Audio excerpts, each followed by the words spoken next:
সর্বপ্রথম সৃষ্টি আমাদের নবীজি। যে সময় আল্লাহ পাক কিছু সৃষ্টি করেন নাই, না আসমান, না জমিন, না আরশ, না কুরসি, না লৌহ, না কলম, না পাহাড়, না পর্বত, না নদ, না নদী, না মানুষ, না জিন, না ফেরেশতা, না হাইওয়ান, না দানব, কোনো কিছু সৃষ্টি করেন নাই। চন্দ্র, সূর্য, বেহেশত, দোজখ কোনো কিছু সৃষ্টি করেন নাই। স্রষ্টা আছেন। সর্বপ্রথম আমাদের নবীজির নূরে পাককে সৃষ্টি করা হয়েছে। এই নূরে পাক সৃষ্টি করে আমার আল্লাহ সুবহানাহু ওয়া তাআলা যেখানে যেখানে এই নূরে পাককে রাখার কুদরতের ইচ্ছা সেখানে সেখানে রেখেছেন। এই নূরে পাক আল্লাহ পাক দুনিয়াতে পাঠাবেন আখির জামানার নবী হিসেবে। এই কারণে আদম আলাইহিস সালামকে যখন আমার আল্লাহ সৃষ্টি করেছেন, হযরত আদম আলাইহিস সালামের পৃষ্ঠের মধ্যে সর্বপ্রথম এই নূরে পাক আমার আল্লাহ আমানত রেখেছেন। যে নূরে পাক সর্বপ্রথম সৃষ্টি করেছেন, এই নূরে পাক আমানত রাখতেছেন কার কাছে? আদম আলাইহিস সালামের পৃষ্ঠে।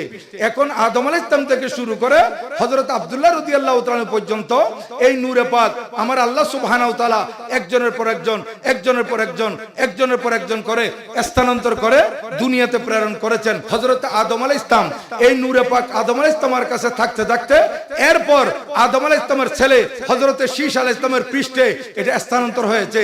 শীশ আলাইহিস সালাম থেকে ওনার ছেলে আনুশের পৃষ্ঠে, আনুশ থেকে ওনার ছেলে কাইনানের পৃষ্ঠে, কাইনান থেকে ওনার ছেলে মাহলাইলের পৃষ্ঠে, মাহলাইল থেকে ওনার ছেলে ইলিয়ারজের পৃষ্ঠে, ইলিয়ারজ থেকে ওনার ছেলে আখনু ইদ্রিস আলাইহিস সালামের পৃষ্ঠে, ইদ্রিস আলাইহিস সালাম থেকে ওনার ছেলে মতাউশকের পৃষ্ঠে আমার আল্লাহ স্থানান্তর করেছেন।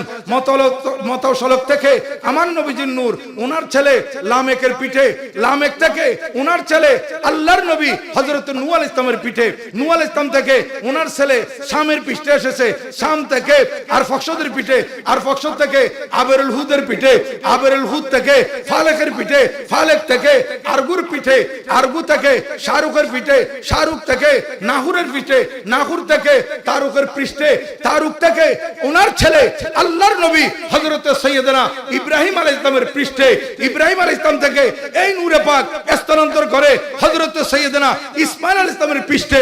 এইভাবে আস্তে আস্তে আস্তে আস্তে আমার নবীজির নূরে পাক স্থানান্তর হতে হতে আদনানের পৃষ্ঠে। আদনান হচ্ছেন আমার নবীজির পূর্বপুরুষ।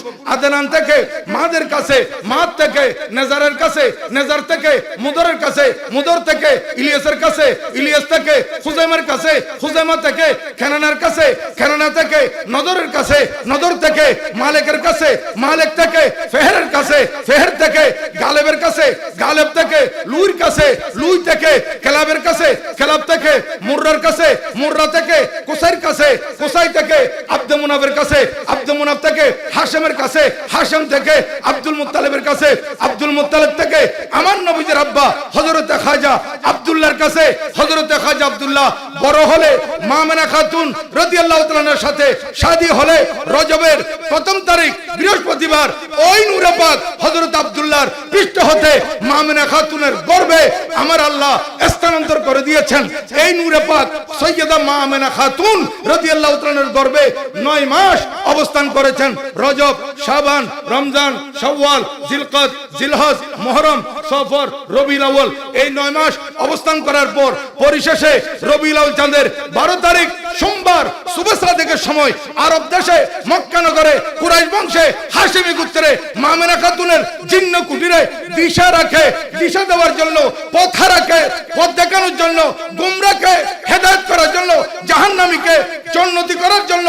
এক কথায় যে সময় মানুষ আল্লাহকে চিনত না, জানতো না, মানত না, তাদেরকে এক আল্লাহর পরিচয় করিয়ে দেওয়ার জন্য এই দরদমে তশরিফ এনেছিলেন নূরের নবী মুহাম্মদুর রাসূলুল্লাহ সাল্লাল্লাহু আলাইহি ওয়াসাল্লাম। উচ্চ স্বরে বলুন সুবহানাল্লাহ।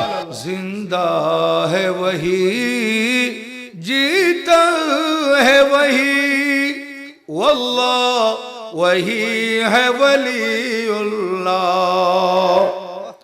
जिंदा है वही, जीता है वही, वल्लाह वही है वलीउल्लाह।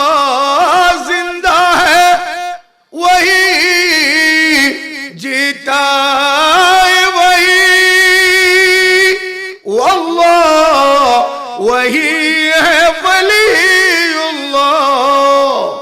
जो इश्क इश्क़े नबी में रो रो कर, जो इश्क़े नबी में रो रो कर ये जान सी दौलत खोता है, जो इश्क़े नबी में रो रो कर ये जान सी दौलत खोता है। মিলাদুন নবীর মাহফিল চলতেছে, তাদের সহ্য হয় না, এরকম কিছু আছে না? আছে। এই মিলাদুন নবীর মাহফিলকে শিরিক বলে, বেদাত বলে, এরকম আছে। এরা আসলে কোরআন হাদিস যদি বুঝতো তাহলে মিলাদুন নবীর মাহফিলকে কোনোদিন শিরিক বেদাত বলতো না। মিলাদুন নবীর মাহফিল শিরিক বেদাত নয়, বরং মানুষকে শিরিক থেকে বাঁচায়। ঈদে মিলাদুন নবী, আমি লম্বা তকরির করব না, তকরির যথেষ্ট হয়েছে। আমি মোটামুটি কিছু কথা বলবো আপনাদের সামনে, আপনার বেশি কষ্ট দেব না। নির্দিষ্ট সময়ে আমাকে শাহাবুদ্দিন ভাই বলছেন একটা টাইম দিয়েছেন, আমি টাইমের ভিতর শেষ করে দেবো ইনশাআল্লাহ। তো আপনারা একটু কথা বলবেন এবং পাশা আলাপ করবেন না, আপনাদের মনোযোগ ঠিক রাখবেন, কারণ চতুর্দিকে বিভিন্ন ধরনের খারাপ বাতাস প্রবাহমান।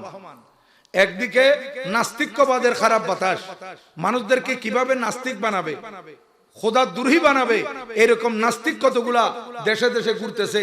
আর কতগুলা আছে মাদক সেবী, মাদক আপনাদের সন্তানদেরকে মাদকাসক্ত কিভাবে বানাবে, এভাবে মাদক সেবীদের, মাদক বিক্রেতাদের খারাপ বাতাস আমাদের সমাজে প্রবাহমান।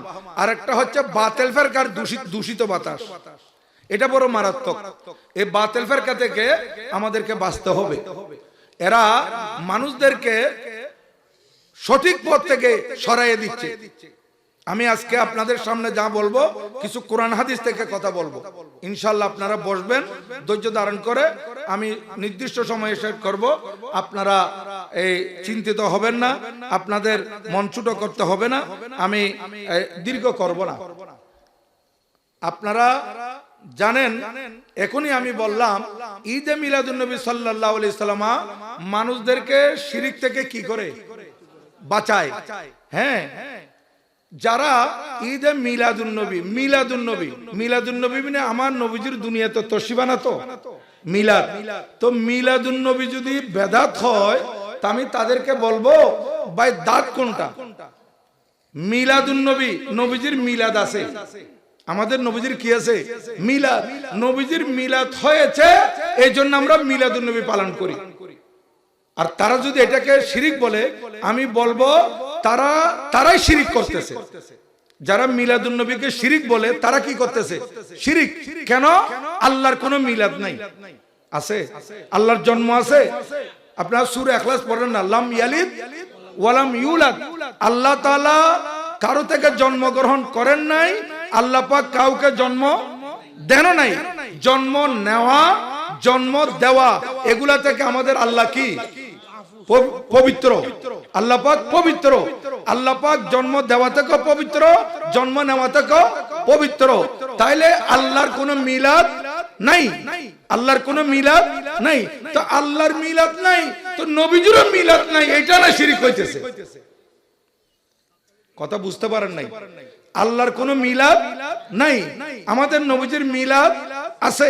570 খ্রিস্টাব্দে নবীজি এই ধরাধামে তশরিফ আনেছেন কিনা? নবীজি মা আমেনা খাতুন রাদিয়াল্লাহু তাআলার গর্ভ থেকে দুনিয়াতে আসছেন কিনা? তাহলে আমাদের নবীজির কি আছে? মিলাদ আছে। তারা যদি এটাকে শিরিক বলে, আমি বলবো তোমরা কি এই কথা বুঝাতে চাও আল্লাহরও মিলাদ নাই, নবীরও মিলাদ নাই? এটা না শিরিক হইতেছে। বরং আমরা সুন্নিরা ঈদে মিলাদুন নবী সাল্লাল্লাহু আলাইহি ওয়াসাল্লাম পালন করা মানুষদেরকে শিরিক থেকে বাঁচাইতেছি। তোমরা না করে যেটা শিরিক করতেছো, তারা মিলাদুন নবী পালন করে না, এটাই তো শিরিক। মিলাদুন নবী পালন না করে তারা যেটা শিরিক করতেছে, আমরা মিলাদুন নবী পালন করে সেই শিরিক থেকে মানুষদেরকে রক্ষা করতেছি। কথা ক্লিয়ার হইছে আপনাদের কাছে? শুনেন, আমার নবী যে দুনিয়াতে তশরিফ আনবেন, এই ব্যাপারে কোরআনুল করিমে বহু আয়ায়ে করিমা আছে, এবং পুরো কোরআন শরীফ বিসমিল্লাহর বা থেকে ওয়ান্নাসে সিন পর্যন্ত দেখবেন, সেখানে আমার নবীজির শান। পুরা কোরআন শরীফে আমাদের নবীজির কি শান এবং মান। আর এই যে ঈদে মিলাদুন নবী সাল্লাল্লাহু আলাইহি সাল্লাম পালিত হচ্ছে, ঈদে মিলাদুন নবী সাল্লাল্লাহু আলাইহি সাল্লাম কোথায় আছে, এই কথা যদি আমাকে কেউ প্রশ্ন করেন, আমি বলবো আপনারা আমাকে একটা সাবজেক্ট দেন, ঈদে মিলাদুন নবী সাল্লাল্লাহু আলাইহি সাল্লামের উপর কয়টি কিতাব আছে, কয়টি কিতাব আছে? আমি বলবো ভাই আপনারা সেদিন আর কোনো ওয়াজ হবে না, সেদিন এতগুলো তো আমি মুখস্থ রাখতে পারবো না, আমি লিখে আনবো কিতাবের নাম, কিতাবের লেখকের নাম, ওই লেখক এটা কোন পর্যায়ের মুহাদ্দিস, কোন স্তরের মুহাদ্দিস, কোন স্তরের মুফাসসির, কোন স্তরের ফকি, এগুলো বলবো। এবং ওনার জন্ম কবে, ওনার ইন্তেকাল কবে, উনি আজ থেকে 1000 বছর আগের, 900 বছর আগের, 800 বছর আগের, 700 বছর আগের, কতশো বছর আগের এবং কতশো বছর আগে উনি আজ থেকে কতশো বছর আগে ঈদে মিলাদুন নবী সাল্লাল্লাহু আলাইহি ওয়াসাল্লামের উপর কিতাব লিখেছেন, এটা যদি আমাকে বলেন আমি প্রায় 400-এর মতো কিতাবের নাম বলতে পারবো, শুধু ঈদে মিলাদুন নবী সাল্লাল্লাহু আলাইহি ওয়াসাল্লামের উপর লিখিত। তো এই 400 কিতাবের নাম যদি আমি বলতে যাই এবং কিতাবের লেখকের নাম যদি বলতে যাই, এই লেখক উনি কোন পর্যায়ের মুহাদ্দিস, কোন পর্যায়ের মুফাসসির, কোন পর্যায়ের ফকি এবং ওনার জন্ম কবে, ইন্তেকাল কবে, এটা বলতে গেলে কমপক্ষে 1 মিনিট লাগবে না? একটা কিতাবের নাম, কিতাবের লেখকের নাম, লেখকের সংক্ষিপ্ত পরিচিতি, জন্ম এবং ইন্তেকাল, এগুলো বলতে বলতে মিনিমাম 1 মিনিট লাগবে। তো 400 কিতাবের নাম, কিতাবের লেখক পরিচিতি সহ কিছু কিছু করে সংক্ষেপে বললেও 1 মিনিট ধরলে 400 মিনিট লাগবে। তো 400 মিনিট মানে কয় ঘন্টা? 60 মিনিটে 1 ঘন্টা, তাহলে কত? 530 600, 530 600 36, 6 7 42, তাইলে পৌনে 4 ঘন্টার মতো লাগবে না? কত? পৌনে 7 ঘন্টা, পৌনে 7 ঘন্টার মতো লাগবে। চিন্তা করে দেখেন এতগুলো কিতাবের নাম আছে, তাহলে এক মাহফিলে শেষ করা যাবে না, আমাকে 4-5 মাহফিলে বলতে হবে শুধু মিলাদুন নবীর উপরে লিখিত কিতাবের নাম। আর এরা মিলাদুন নবীর তোকাই পাইতেছে না। কেন পাইতেছে না জানেন?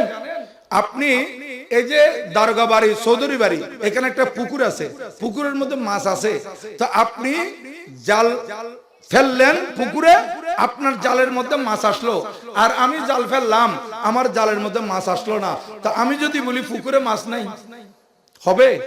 কেন? যেহেতু এলাকাবাসী দেখছে যে আরেকজনের জালের মধ্যে মাছ এসেছে, তাইলে আমি যদি বলি পুকুরে মাছ নাই, সবাই বলবে যে হুজুর আপনি কি কথা বলেন, অমুকে জাল ফেলছে, কয়েকশার মাছ, উনি মনের মতো মাছ পাইছে, 1 মন 1.5 মনের মতো মাছ পাইছে, আর আপনি বলতেছেন পুকুরের মধ্যে মাছ নাই। এটা কি ধরনের কথা বলেন? হুজুর আপনি মাছ নাই এটা বলবেন না, বরং আপনি আপনার জাল চেক করেন। কি চেক করেন? জাল। তো এখন জাল চেক করে, আমি বলছি জাল কেমনে চেক করে? উনি জাল চেক করে বলতেছে আপনার জালে তো গায়ে নেই। কি নাই? গায়ে নাই। এখন তাহলে গায়ে যদি না থাকে মাছ ধরবে? কিয়ামত পর্যন্ত জাল ফেললো আপনার হায়াত যাবে, মাছ আসবে না। অনুরূপ ভাবে আমি তাদেরকে বলবো আপনারা কিতাব পড়তেছেন, কিন্তু আপনাদের কিতাব পড়ার মধ্যে ঈমানের গায়ে নাই, রাসূল পাক সাল্লাল্লাহু আলাইহি ওয়াসাল্লামের মহব্বতের গায়ে নাই। এইটা যদি থাকে তাহলে কিতাবের মধ্যে আপনারা আমার নবীজির শান আর মান সবকিছু পাবেন। নবীজির শানে বেয়াদবি করা এটা কত বড় কুফরি। নবীজির শানে হালকা পরিমাণ যদি বেয়াদবি করে তাদের ঈমান চলে যাবে এবং দুনিয়া আখিরাতের মধ্যে তারা মালউন লানতি। মান ইস্তাখাফা বিজনাবিহি সাল্লাল্লাহু আলাইহি ওয়াসাল্লাম ফাহুয়া কাফিরুন ওয়া মালউনুন ফিদ দুনিয়া ওয়াল আখিরা। তাফসীরে সাবির মধ্যে লিখতেছেন যে যারা আমার নবীজির শানে হালকা পরিমাণ, একেবারে হালকা, বড় কোনো বেয়াদবি নয়, হালকা পরিমাণ বেয়াদবিও করে, সে কাফের হয়ে যাবে এবং দুনিয়া এবং আখিরাতে অভিশপ্ত। আর যারা নবীজির শান বর্ণনা করবে, নবীজির মহব্বতের বহিঃপ্রকাশ ঘটাবে, নবীজির পক্ষে কথা বলবে, তাদেরকে আমার আল্লাহ ভালোবাসবে।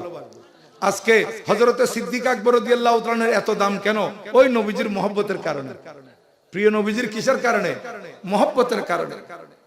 হুজুর করিম রাউফুর রহিম সাল্লাল্লাহু তাআলা আলাইহি ওয়াসাল্লামার মিলাদ অর্থাৎ মিলাদুন নবী, এটা বর্ণনা আমরা করতেছি, আর এটা আমাদের পক্ষ থেকে করতেছি না।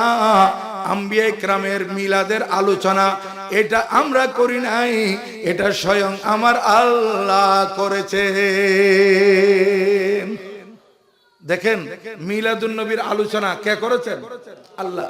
শুধু একজন দুইজন নয়, বেশ কয়েকজন নবীগণের মিলাদের আলোচনা আমার আল্লাহ কোরআন শরীফে করেছেন। যেমন আমি যারা আজকে মিলাদুন নবী নাই বলতেছে, তোকাই পাইতেছে না, মিলাদুন নবীর ব্যাপারে শিরক বেদাতের ফতোয়া দিচ্ছে, তাদেরকে বলবো ভাই কোরআন শরীফ খুলে একটু কোরআন শরীফ আপনারা ওই 28 নম্বর সূরা সূরাতুল কসস পারা হচ্ছে 20, পারা কত 20, এই 20 পারা সূরাতুল কসসের 1 থেকে 14 নম্বর আয়াত পর্যন্ত তেলাওয়াত করে যান। এখানে মিলাদে মুসা আলাইহিস সালামের আলোচনা আছে। মুসা আলাইহিস সালামের মিলাদের কি আছে আলোচনা আছে। তারপরে আপনারা দেখেন এটা তো সূরাতুল কসস, এবার সূরাতুস সফের মধ্যে আপনারা দেখেন সূরাতুস সফ, এটা কয় পারা 28 পারা না, 28 পারার মধ্যে সূরাতুস সফে দেখেন সেখানে আদম আলাইহিস সালামের মিলাদের আলোচনা আছে। কার? হযরতে সাইয়্যিদানা আদম আলাইহিস সালামের। সূরা আলে ইমরান 35 এবং 36 নম্বর আয়াত তেলাওয়াত করেন, সেখানে হযরতে ঈসা আলাইহিস সালামের মিলাদের আলোচনা আছে। এবারে কোরআনুল কারীমের এই একই সূরা আলে ইমরান 3য় পারা 37, 38, 39, 40, 41 এই আয়াতগুলো তেলাওয়াত করেন, এখানে হযরতে ইয়াহইয়া আলাইহিস সালামের মিলাদের আলোচনা আছে। তো নবীগণের মিলাদের আলোচনা তো আমার আল্লাহ করেছেন।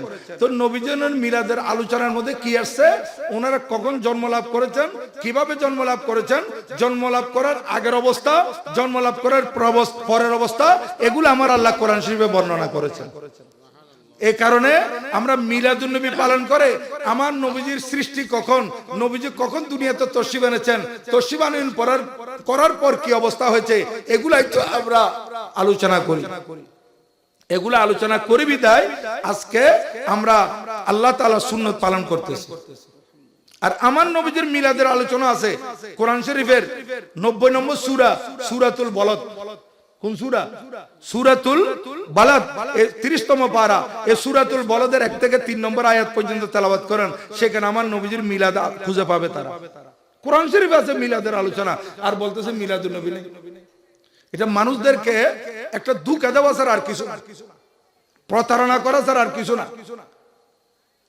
হুজুর করিম রাউফুর রহিম সৈয়দে আলামিন সাল্লাল্লাহু তাআলা আলাইহি ওয়াসাল্লামের মিলাদের আলোচনা, আল্লাহর প্যারা মাহবুব সাল্লাল্লাহু তাআলা আলাইহি ওয়াসাল্লামের এই দুনিয়াতে তশরিফ আনয়ন করার আলোচনা আমার আল্লাহ করেছেন।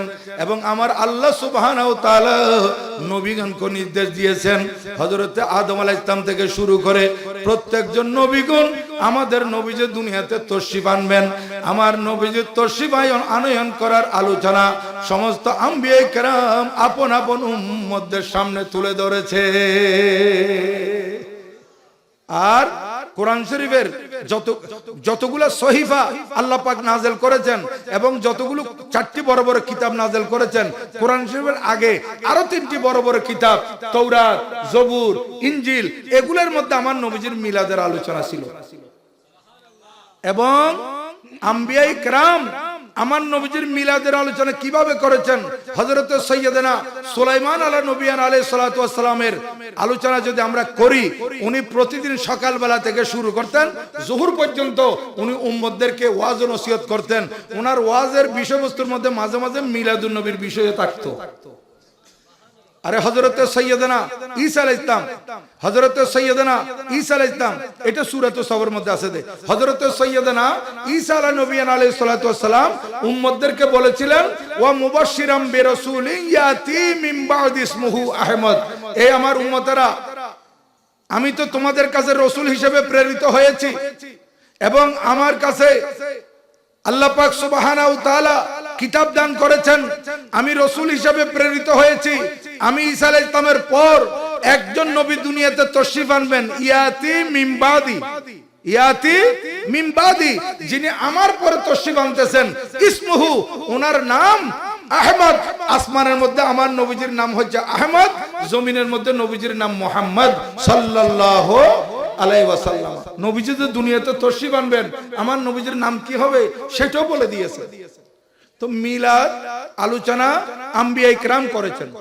এরপর সাহাবা ইকরাম, তাবিন, তাবে তাবিন, বড় বড় বুজুর্গানে দিন, আউলিয়া ইকরাম, সলফে সালেহিন, মুতাকাদ্দিমিন, মুতাআখিরিন, ওনারা তো মিলাদুন নবীর আলোচনা করেছেন। মিলাদুন নবী নাই কোথায়? এবং বিশ্ববিখ্যাত কিতাব ইকদুল জাওয়াহির, এই কিতাব লিখেছেন হযরতে আল্লামা আবু জাফর বরজনজি রাদিয়াল্লাহু তাআলা আনহু। উনি শাফি মাযহাবের বড় ইমাম, ইমামে আবু জাফর বরজনজি রাদিয়াল্লাহু তাআলা আনহু উনি লিখতেছেন, মিশরের মধ্যে একজন বড় সওদাগর এই রওয়ায়াত আনতেছেন হযরত আব্দুল ওয়াহিদ বিন ইসমাইল মিসরি রাদিয়াল্লাহু তাআলা আনহু থেকে। হযরত আল্লামা আব্দুল ওয়াহিদ বিন ইসমাইল মিসরি রাদিয়াল্লাহু তাআলা আনহু বর্ণনা করতেছেন, মিশরের মধ্যে একজন বড় সওদাগর ছিলেন, অনেক টাকার মালিক ছিলেন।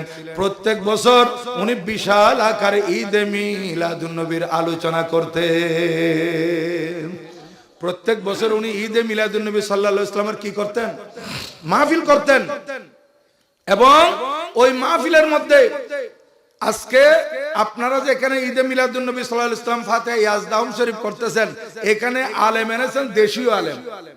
আর উনি ইন্টারন্যাশনাল উলামা ইকরাম দাওয়াত দিতেন, বিভিন্ন দেশ থেকে আরো বিশ্বের বড় বড় উলামা ইকরাম উনি একত্রিত করতেন। আর পয়সাও ছিল, উনি সেই যুগের মধ্যে লক্ষ লক্ষ টাকা বাজেট করে গরু, ছাগল, উট, মহিষ এগুলা জবাই করে মানুষদেরকে ঈদে মিলাদুন নবী সাল্লাল্লাহু আলাইহি ওয়াসাল্লামের তবরুক খাওয়াতেন। আর এই সওদাগর সাহেবের বাড়ির পাশে ছিল ইহুদির বাড়ি। আমাদের এখানে অনেক মুসলমানের ঘরের পাশে হিন্দুর বাড়ি আছে না? আছে। আমার রাঙ্গামাটি চলে যান, মুসলমানের ঘরের পাশে চাকমার বাড়ি, মারমার বাড়ি। আর নতুন পাড়া, নোয়াপাড়া চলে যান, রৌজান নোয়াপাড়া, সেখানে দেখবেন মুসলমানদের ঘরের পাশে পাশে বুদ্ধিস্টদের বাড়ি। আজকে হিন্দু বলেন, চাকমা বলেন, ইহুদি বলেন, খ্রিস্টান বলেন, প্রত্যেকের অধিকার এটা ইসলাম দিয়েছে, প্রতিবেশীর হক করে দিয়েছে। আমার পাশে একজন হিন্দু থাকলে আমি তার উপর জুলুম করতে পারবো না, ইসলাম এটা নিষেধ করে দিয়েছে। তার সুখে দুঃখে আপনাকে দেখতে হবে, যেহেতু সে আপনার প্রতিবেশী। নবীজি হাদিসে পাক ইরশাদ করেন যে প্রতিবেশীর হকের মধ্যে যদি প্রতিবেশী মুসলমান হয় এবং সাথে সাথে প্রতিবেশী আপনার আত্মীয় হয়, তিনি আপনার থেকে 3টা হক পাবে। আর যদি প্রতিবেশী আপনার আত্মীয় নন, শুধু মুসলমান হয়, তিনি আপনার থেকে 2টা হক পাবে। আর প্রতিবেশী যদি মুসলমান না হয়, অন্য ধর্মের হয়, সে যদি আপনার প্রতিবেশী হয়, তাও সে আপনার থেকে 1টা হক পাবে। যদি আপনার প্রতিবেশী মুসলমানও হয়, আত্মীয় হয়, তাহলে আত্মীয়তার 1টা হক, মুসলমান হিসেবে 1টা হক, প্রতিবেশী হিসেবে 1টা হক। কয়টা হলো? 3টা। আর যদি আপনার আত্মীয় নয়, শুধু মুসলমান প্রতিবেশী, তাহলে মুসলমান হিসেবে 1টা হক পাবে, আপনার প্রতিবেশী হিসেবে 1টা হক পাবে। কয়টা? 2টা। আর যদি সে ভিন্ন ধর্মের হয়, মুসলমান না হয়, তাহলে সে প্রতিবেশী হিসেবে আপনার থেকে হক পাবে। খেয়াল রাখতে হবে। ওই মুসলমান সওদাগরের বাড়ির পাশে ছিল ইহুদি দম্পতি। ওই ইহুদি দম্পতি ওই সওদাগর সাহেবের বাড়ির পাশে থাকতো। প্রত্যেক বছর এই সওদাগর সাহেব ঈদে মিলাদুন নবী সাল্লাল্লাহু আলাইহি ওয়াসাল্লামের মাহফিল যে করতেন, এই মাহফিলের মধ্যে ওই সওদাগর সাহেব বিশ্বখ্যাত উলামা ইকরাম দাওয়াত দিতেন। এর আগে পাবলিসিটি করতেন। এই ইহুদির বিবি সব সময় প্রত্যেক বছর পাবলিসিটি শুনতো। আর মুসলমানরা হায়াতুন নবী, জিন্দা নবীর তারিফ করত, নবীজির মিলাদের আলোচনা করত। এগুলো ওই ইহুদি মহিলা শুনতো। একবার যখন ঈদে মিলাদুন নবীর সময় নিকটবর্তী, চতুর্দিকে পাবলিসিটি চলতেছে, তখন বিবি স্বামীকে জিজ্ঞাসা করতেছে, বিবি মানে ইহুদির বিবি, ইহুদির বিবি, আপনারা খেয়াল করতেছেন, ইহুদির বিবি স্বামী থেকে জিজ্ঞাসা করতেছে, স্বামীরে মা বালু লিজারিনা আল মুসলিম। এটা ইকদুল জাওয়াহিরের মধ্যে আছে, গুগলের মধ্যে চার্জ দিলেও পাওয়া যাবে। মা বালু লিজারিনা মুসলিম, ও স্বামী আমাদের মুসলমান সওদাগরের কি হলো?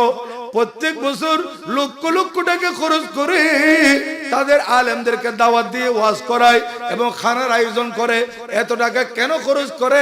ইহুদি বলতেছে, বিবিরে শুনো, ওই মুসলমান যে এই মিলাদুন নবীর মাহফিল করে, তাদের বিশ্বাস, তারা জানে এই রবিউল আউয়াল শরীফের মাসে তারা যেই নবীর কলমা পড়েছে ওই নবী এই ধরা দমে তশরিফ এনেছিলেন। তাদের নবী তারা যে নবীর কলমা পড়েছে ওই নবীর রবিউল আউয়াল মাসে তশরিফ এনেছেন। এই কারণে রবিউল আউয়াল শরীফের মাসে ওই মুসলমান সওদাগর লক্ষ লক্ষ টাকা খরচ করে মাহফিল করে। স্বামী থেকে যখন বিবি এই কথা শুনলো, আগে বিবি ওয়াজ শুনতো, পাবলিসিটি শুনতো, এটা হালকা ভাবে নিত। আজকে যখন স্বামী থেকে শুনলো যে মুসলমান তাদের নবীজি যে নবীজির উপর তারা ঈমান এনেছে ওই প্রিয় নবীজি দুনিয়াতে তশরিফ আনয়ন করা উপলক্ষ করে তারা এত বড় মিলাদুন নবীর মাহফিলের আয়োজন করে এবং খানা মেজবানি তবরুকাতের ব্যবস্থা করে, বিশ্বখ্যাত উলামা ইকরাম দাওয়াত দেয়। এই কারণে এই ইহুদির বিবি বলতেছে এইবার তারা তাদের নবীজির কি তারিফ করে আমি একটু শুনবো। ভালো করে শুনবে, এটা মনে মনে খেয়াল করে ফেলছে। এখন দেখতে দেখতে দেখতে দেখতে মিলাদুন নবীর মাহফিল চলে আসছে। যেমন আজকে এই মাহফিল আপনাদেরকে এই পূর্ব নাটমোড়া ঈদ মিলাদুন নবী সাল্লাল্লাহু আলাইহি ওয়াসাল্লাম উদযাপন পরিষদ উপহার দিয়েছে, কিন্তু এর আগে থেকে আগামী 19 তারিখ মাহফিল হবে পাবলিসিটি ব্যানার পোস্টার এগুলো লাগাই নেই। লাগাইতে লাগাইতে আপনারাও দেখতেছেন 19 তারিখ কখন আসতেছে, তো দেখতে দেখতে 19 তারিখ আজকে আসি গেছে। অনুরূপ ভাবে ওই মহিলা অপেক্ষা আছে কোন সময় রবিউল আউয়াল মাস 12 তারিখ আসতেছে আর ওই সওদাগর মাহফিলের আয়োজন করবে আর উলামায়ে কেরামের তাকরীর এই মহিলা শুনবে। শুনতে শুনতে শুনতে শুনতে মহিলা অপেক্ষা করতে করতে দেখতেছে মাহফিল এসে গেছে। মাহফিলের টাইম যখন এসে গেছে, এখন মহিলা তার স্বামীকে তো এই কথা বলে নাই, কারণ স্বামী ইহুদি। এই মহিলা তো ইহুদি, বলছে আমার স্বামী যখন ঘুমাবে তখন আমি এই মাহফিল শুনবো। যে কথা সেই কাজ, স্বামীকে তাড়াতাড়ি ঘুম পাড়াই দিছে, বিছানায় স্বামীকে ঘুমার জন্য ব্যবস্থা করে দিয়েছে। এখন স্বামী যখন ঘুমিয়ে পড়ছে, মহিলা বিছানা থেকে উঠা বারান্দায় এসে জানালা খুলে দিয়ে উলামায়ে কেরামের তাকরীর শুনতেছে। আর উলামায়ে কেরামও আমার নবীজির শানের উপর এত সুন্দর তাকরীর করতেছে, নবীজির সৃষ্টি কবে এবং নবীজি কিভাবে দুনিয়া আসলেন, কাদের কাদের মাধ্যমে আমার নবীজির নূরে পাক দুনিয়াতে আসলো। কারণ 12 রবিউল আউয়াল যেটা আমার নবীজির জন্ম, এটা আমার নবীজির দুনিয়াতে তশরিফ আনয়ন করা, নবীজির আগমন করা, নতুবা নবীজির সৃষ্টি তখন যখন কিছু সৃষ্টি হয় নাই। আমাদের প্রিয় নবীজির সৃষ্টি কখন? যখন কিছু সৃষ্টি হয় নাই।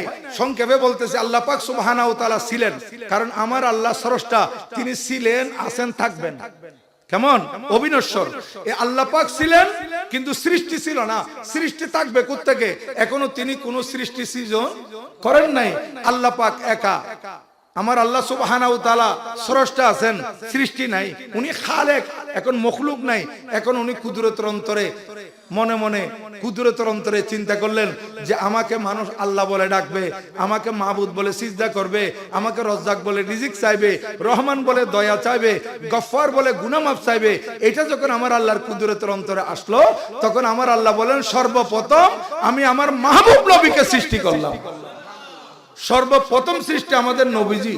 যে সময় আল্লাহ পাক কিছু সৃষ্টি করেন নাই, না আসমান, না জমিন, না আরশ, না কুরসি, না লৌহ, না কলম, না পাহাড়, না পর্বত, না নদ, না নদী, না মানুষ, না জিন, না ফেরেশতা, না হাইওয়ান, না দানব, কোনো কিছু সৃষ্টি করেন নাই। চন্দ্র, সূর্য, বেহেশত, দোজখ কোনো কিছু সৃষ্টি করেন নাই। স্রষ্টা আছেন। সর্বপ্রথম আমাদের নবীজির নূরে পাককে সৃষ্টি করা হয়েছে। এই নূরে পাক সৃষ্টি করে আমার আল্লাহ সুবহানাহু ওয়া তাআলা যেখানে যেখানে এই নূরে পাককে রাখার কুদরতের ইচ্ছা সেখানে সেখানে রেখেছেন। এবং পরবর্তীতে আমি সংক্ষেপে করে চলে আসতেছি, এটা ওইদিকে কি কি অবস্থা হয়েছিল এগুলো বর্ণনা করলে অনেক সময় লাগবে। এজন্য আমি আপনাদের খেদমতে সংক্ষেপে আরজ করতেছি, এই নূরে পাক আল্লাহ পাক দুনিয়াতে পাঠাবেন আখির জামানার নবী হিসেবে। আমার নবীজির নূরে পাক এটা আখিরি জামানার নবী হিসেবে আল্লাহ পাক কোথায় প্রেরণ করবেন? দুনিয়াতে। এই কারণে আদম আলাইহিস সালামকে যখন আমার আল্লাহ সৃষ্টি করেছেন, হযরত আদম আলাইহিস সালামের পৃষ্ঠের মধ্যে সর্বপ্রথম এই নূরে পাক আমার আল্লাহ আমানত রেখেছেন। দেখেন, যে নূরে পাক সর্বপ্রথম সৃষ্টি করেছেন, এই নূরে পাক আমানত রাখতেছেন কার কাছে? আদম আলাইহিস সালামের পৃষ্ঠে। এখন আদম আলাইহিস সালাম থেকে শুরু করে হযরত আব্দুল্লাহ রাদিয়াল্লাহু তাআলা পর্যন্ত এই নূরে পাক আমার আল্লাহ সুবহানাহু ওয়া তাআলা একজনের পর একজন, একজনের পর একজন, একজনের পর একজন করে স্থানান্তর করে দুনিয়াতে প্রেরণ করেছেন। সংক্ষেপে বলে দিচ্ছি, হযরত আদম আলাইহিস সালাম এই নূরে পাক আদম আলাইহিস সালামের কাছে থাকতে থাকতে এরপর আদম আলাইহিস সালামের ছেলে হযরত শীশ আলাইহিস সালামের পৃষ্ঠে এটা স্থানান্তর হয়েছে। শীশ আলাইহিস সালাম থেকে ওনার ছেলে আনুশের পৃষ্ঠে, আনুশ থেকে ওনার ছেলে কাইনানের পৃষ্ঠে, কাইনান থেকে ওনার ছেলে মাহলাইলের পৃষ্ঠে, মাহলাইল থেকে ওনার ছেলে ইলিয়ারজের পৃষ্ঠে, ইলিয়ারজ থেকে ওনার ছেলে আখনু ইদ্রিস আলাইহিস সালামের পৃষ্ঠে, ইদ্রিস আলাইহিস সালাম থেকে ওনার ছেলে মতওয়ালশকের পৃষ্ঠে আমার আল্লাহ স্থানান্তর করেছেন। মতওয়ালশক থেকে আমার নবীজির নূর ওনার ছেলে লামেকের পিঠে, লামেক থেকে ওনার ছেলে আল্লাহর নবী হযরত নূহ আলাইহিস সালামের পিঠে, নূহ আলাইহিস সালাম থেকে ওনার ছেলে শামের পৃষ্ঠে এসেছে, শাম থেকে আরফাকসদের পিঠে, আরফাকসদ থেকে আবেরুল হুদের পিঠে, আবেরুল হুদ থেকে ফালেকের পিঠে, ফালেক থেকে আরগুর পিঠে, আরগু থেকে শাহরুখের পিঠে, শাহরুখ থেকে নাহুরের পিঠে, নাহুর থেকে তারুকের পৃষ্ঠে, তারুক থেকে ওনার ছেলে আল্লাহর নবী হযরত সাইয়েদনা ইব্রাহিম আলাইহিস সালামের পৃষ্ঠে, ইব্রাহিম আলাইহিস সালাম থেকে এই নূরে পাক স্থানান্তর করে হযরত সাইয়েদনা ইসমাঈল আলাইহিস সালামের পৃষ্ঠে। এইভাবে আস্তে আস্তে আস্তে আস্তে আমার নবীজির নূরে পাক স্থানান্তর হতে হতে আদনানের পৃষ্ঠে। আদনান হচ্ছেন আমার নবীজির পূর্বপুরুষ।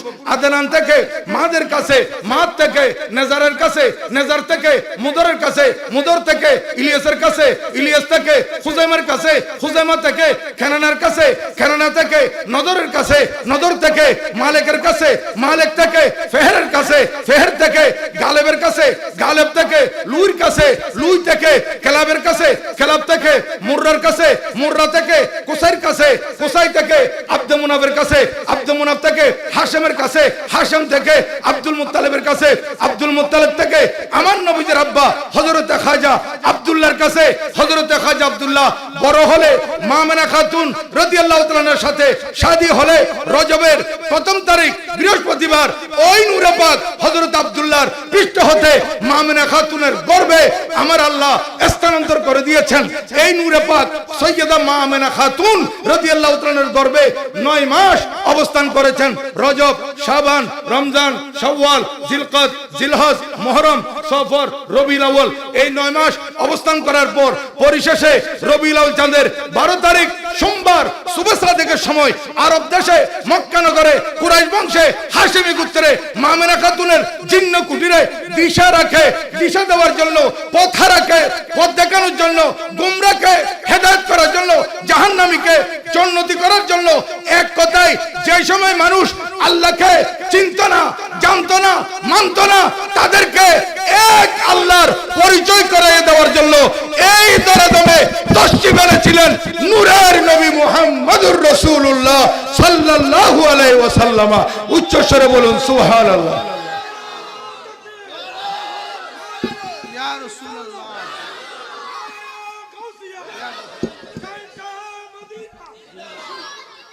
এটাই হচ্ছে মিলাদুন নবী।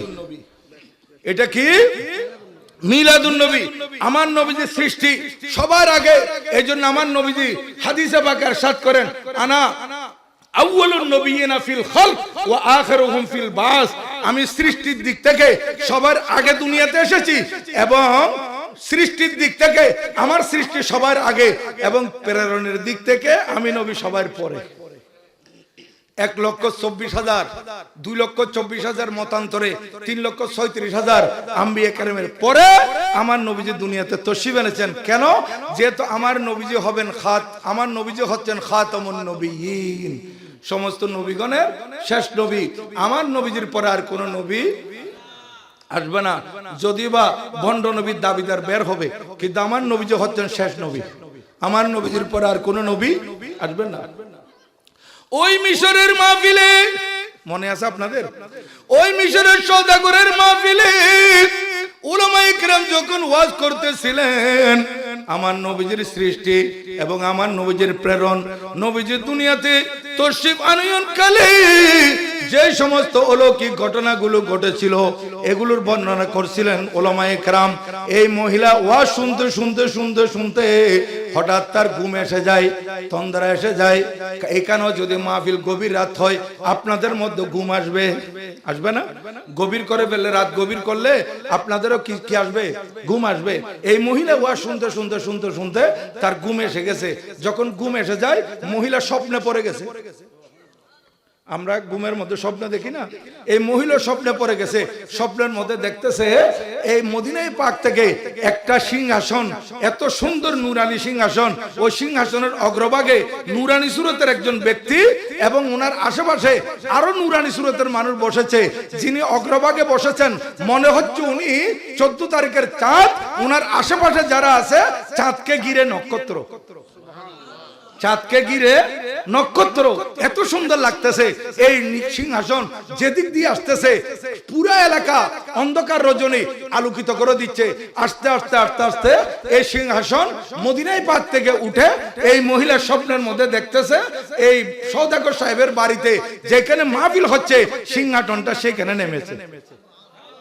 সেখানে যখন নেমেছে তখন আমার এই মাহফিলের যারা ছিল তারা প্রত্যেকে এই যে নুরানি সুরতের ব্যক্তি ওনাকে কদমবুসি করতেছে। কদমবুসি করা আমাদের এখানে শিরিক বলে। কদমবুসি করা শিরিক, শিরিক ফতোয়া দেয় কদমবুসি। তো কদমবুসি যদি শিরিক হয়, কিনলে জুকে দেয়, এই লোক তো রোয়ার উনো শিরিক হয়ে যাবে।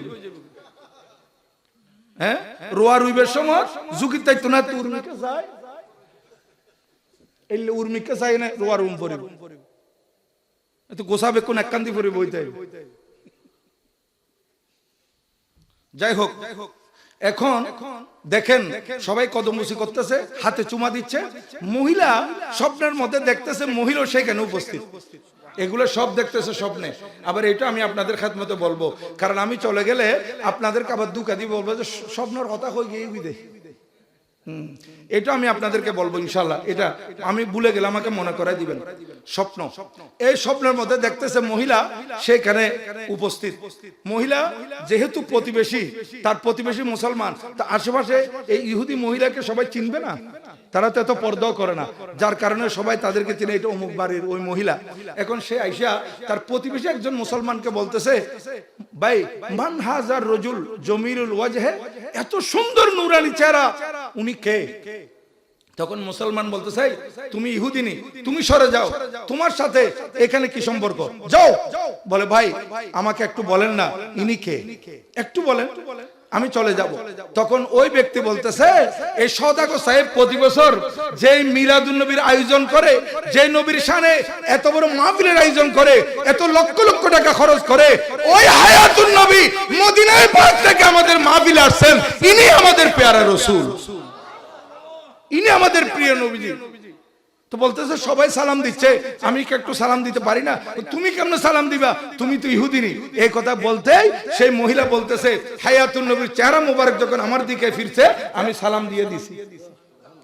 আমি সালাম একটা দিলাম, সালাম দেওয়ার সাথে সাথে দেখলাম প্রিয় নবীজি আমার সালামের উত্তর দিলেন। আমি বললাম, ইয়া রাসূলুল্লাহ ইন্নী ইমরাতুন ইয়াহুদিয়া, হুজুর আমি একজন ইহুদি মহিলা, আপনি আমার সালামের জবাব কিভাবে দিলেন?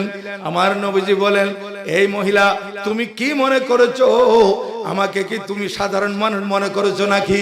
আমি জাহের যেভাবে দেখি বাতেনও দেখি। এটা বুখারী শরীফের হাদিস, এটা বুখারী সহিহ বুখারী শরীফের হাদিস। আমার নবীজি বলেন, ইন্নিল আরাকুম মিন ওয়ারায়ে যহরি, যখন প্রথম প্রথম নামাজ ফরজ হয় তখন সাহাবায়ে কেরাম পিছনের কাতারে একটু এলোমেলো থাকতেছে। আমার নবীজি একদিন সালাম ফিরে বলতেছেন, হাল তারাউনা কিবলাতি হাহুনা, আমার সাহাবায়ে কেরাম তোমরা কি মনে করেছো আমার কিবলা এদিকে, আমি শুধু কিবলার দিকে দেখি আর কিছু দেখি না? শুনো, ওয়াল্লাহ নবীজি ইরশাদ করতেছেন, আল্লাহর শপথ করে বলতেছি, লা ইয়াখফা আলাইয়া রুকুকুম ওয়ালা খুশুকুম, তোমরা যে আমার পিছনে রুকু করতেছো সেটা আমার কাছে প্রকাশিত, সিজদা করতেছো সেটা আমার কাছে প্রকাশিত। শুধু তাই নয়, ওয়া খুশুকুম, কার কলবের মধ্যে কি আছে এটা আমি দেখতেছি।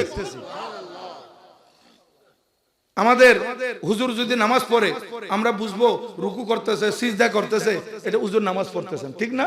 এখন হুজুরের কলব আমরা দেখবো, কিন্তু নবীজি বলতেছেন লা ইয়াখফা আলাইয়া রুকুকুম ওয়ালা খুশুকুম, তোমাদের রুকু আমার কাছে গোপন নাই, তোমাদের খুশু কলবের ভিতর অন্তরের ভিতর কি আছে সেটাও গোপন নাই। ইন্নী লা আরাকুম মিন ওয়ারায়ে যাহরি, আমি আমার পিঠের পিছনে তোমাদেরকে দেখতে পাই। তো নবীজি ইরশাদ করলেন তুমি কি মনে করেছো আমি জাহেরও দেখি বাতিনও দেখি, আমি জানি যে তুমি ভিতরে ভিতরে মুসলমান হয়ে গেছো। এই ইহুদি মহিলা তোমার স্বামী যখন বলেছিল এই সওদাগর সাহেব প্রত্যেক বছর মাহফিল করেন আল্লাহর প্যারা মাহবুব সাল্লাল্লাহু আলাইহি ওয়াসাল্লামের মহব্বত নিয়ে, নবীজির দুনিয়াতে তশরিফ আনয়নকে কেন্দ্র করে, মিলাদকে কেন্দ্র করে, ঈদে মিলাদুন নবীর মাহফিল করে, এই কথা তোমার স্বামী থেকে শোনার পর থেকে তুমি আমি নবীজির শান মান শোনার জন্য অপেক্ষায় ছিলে। অপেক্ষা করতে করতে মাহফিলের দিন যখন চলে আসলো, উলামায়ে কেরাম যখন তাকরীর করতেছে, তুমি আমি নবীজির শান মান শুনতে শুনতে শুনতে শুনতে তোমার কলব আলোকিত হয়ে গেছে, তোমার কলব আলোকিত হয়ে গেছে, তোমার ভিতরটা পরিষ্কার হয়ে গেছে, এখন শুধুমাত্র বাহ্যিক ভাবে কলমা পড়া বাকি আছে। মহিলা বলতেছে হুজুর আপনি আমার অন্তরের খবর বলে দিছেন। হুজুর ঠিকই আমার অন্তরে আপনার মহব্বত আর ভালোবাসা জাগরিত হয়ে গেছে। হুজুর আমি কলমা পড়ে মুসলমান হয়ে যাব, এগুলো সব শব্দের মধ্যে। সব কি? আমি কলমা পড়ে মুসলমান হয়ে যাব। বাকি হুজুর আপনি আমাকে একটা যদি আমার দাওয়াতটা কবুল করেন, আমি ছোট্ট একটা দাওয়াত দিতে চাই। বলে কি দাওয়াত? হুজুর এই সওদাগর সাহেব উনি কোটি কোটি টাকার মালিক, অনেক বড় ইন্তজাম করেছে, এই জন্য আপনি ওনার মাহফিলে এসেছেন। আমি গরিব মানুষ, আমি একটা ছোট্ট পরিসরে মাহফিল করলে আপনি আমার মাহফিলে আসবেন বললে আমি কলমা পড়ে দেবো। হ্যাঁ, কারণ আশেকরা কি চায়, হয়তো মদিনা শরীফ যেতে চায়, নতুবা কলবের মধ্যে মদিনা শরীফ চলে আসা চায়। हो सामने रोज़े की जाली वो दिन वो महीना आ जाए, या कल्ब मदीने जा पहुँचे, या दिल में मदीना आ जाए। मरहबा या